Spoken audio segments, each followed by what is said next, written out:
Saya sering cerita di banyak dosen itu sampai nangis saya cerita. Coba agama ini mensyaratkan iddah. Iddah itu kalau ada perempuan diceraikan suaminya atau tinggal mati, itu kan potensi ya. Ini misalnya Jumat mak. Kalau dalam kitab fikih kan tolak yang sunni itu fiturin lam yujami hafi, ketika suci dan suaminya tidak jima. Misalnya kamu nikahi janda, malamnya dijima suaminya, paginya bentrok terus cerai. Terus kamu nikahi nggak ada iddah, terus punya anak ya nggak mirip kamu sama sekali karena produk awal. Konsolat wangil era karuan, nak mangan wangil, buling era karuan, ngundang kue abah, kayak apa?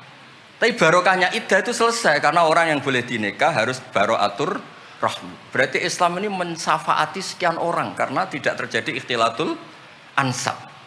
Kayak apa baiknya Islam? Diatur. Tabani juga sama, saya pernah ditanya seorang dosen, Gus kenapa Islam mengharamkan anak angkat? Yang diharamkan itu intisabnya, bukan anak angkatnya. Kalau kamu sayang monggo. Tapi kalau anak angkatnya sampai lupa nasabnya, kemudian nanti ketemu saudaranya nikah, itu bahaya.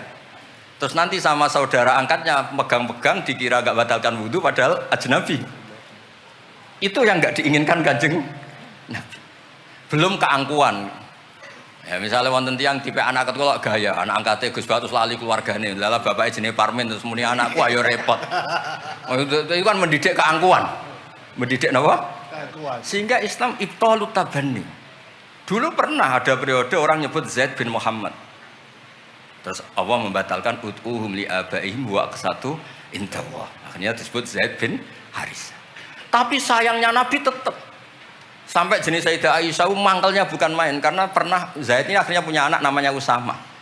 Niku nak jajar Sayyid Hasan, niku kayak gula kopi, sutok wireng, sutok putih guwanta. Niku nak meler umbelen. Kanjeng Nabi kadang ngendikan niku lho apa sisi corong Jawa kon ngersi. Sayyidah Aisyah gak gelem, ngumbele cah ireng kan gak enak. Jebule malah sing nyisi Kanjeng Nabi. Wih, mulyane Usama sing nyisi malah. Artinya sayangnya tetap tabaninya dibatalkan tapi sayangnya tetap.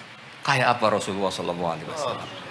Jadi kalau minta, dan itu di tafsir Basit itu yang saya paling suka ketika orang kafir bilang lan nu'mina laka hatta tafjura lana minal ardi yambu'a takuna laka jannatu min nakhil wa inabin fatufajjiral anharu khilalaha tafjira autus kita sama. Itu orang kafir mintanya kan aneh-aneh. Muhammad saya mau iman asal kamu menjadi orang kaya raya.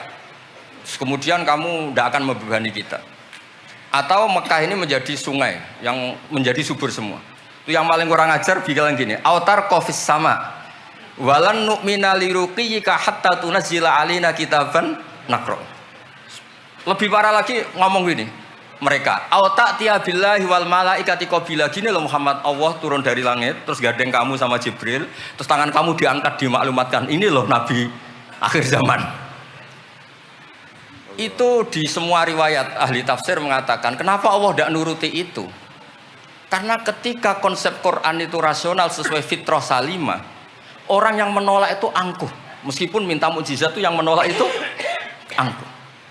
Sebab itu kalau suwon Quran itu ya yang keseharian kita secara sosial ya alladzina yunfikuna fis-sarra wad-dharra. Kalau sering cerita kalau kamu merantau ke Jakarta nemui teman misalnya Zaid, ketika berteman kamu sering ngasih uang. Sekarang Zaid jadi menteri atau jadi pengusaha di Jakarta.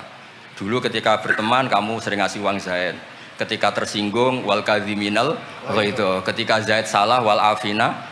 Kamu ketemu di Jakarta pede. Coba ketika Zaid miskin, bu jotos-jotosan, bu mel-melan. Sekarang jadi pejabat, ditangkap sampean. Karena dendam. Makanya Ibnu Khaldun ngendikan, hadatin agama ini itu diatur secara sosial. Hatta Rasulullah SAW man uyyida bil kauni kullih lausa'a, orang yang bisa menggunakan sarana mukjizat apapun di dunia ini itu saja diatur oleh Allah. Fabima rahmatin minallahi lintalahum walau kunta fatun rolidal qalbi lan faddu min hawli. Misalnya ini contoh Mas Aziz, misalnya Mas Aziz keramat iso terbang yang Mekah, ketemu kula didoni disadui tetap tak pisoi Mas Aziz terbang yang Mekah.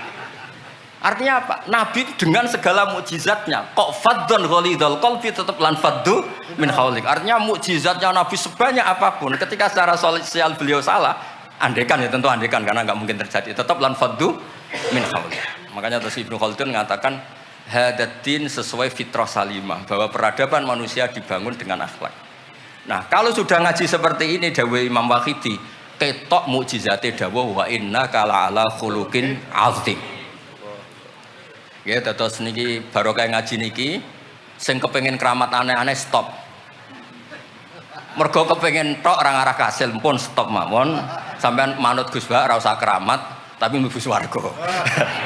Niku mun sing gampang-gampang. Mun kula waca niku mon mengke kula mun.